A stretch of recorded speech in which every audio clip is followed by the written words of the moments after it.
Maswerteng hapon po mga ka-STL. Narito na po ang resulta ng STL Bulacan para sa araw na to, second draw.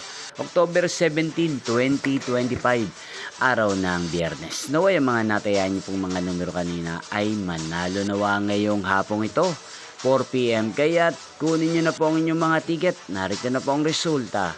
Ang mga numerong nanalo sa STL Bulacan ngayong hapong ito, October 17, 2025.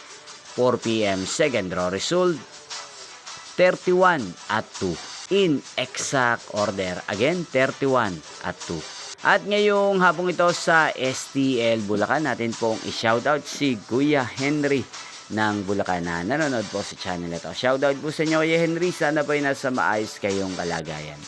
Niyo pong napanood ang resulta ng STL Bulacan sa channel na to, Roderick Hernandez TV. Magkita-kita pong muli tayo mamayang 8 PM para sa third draw result ng STL Bulacan. Thank you for watching.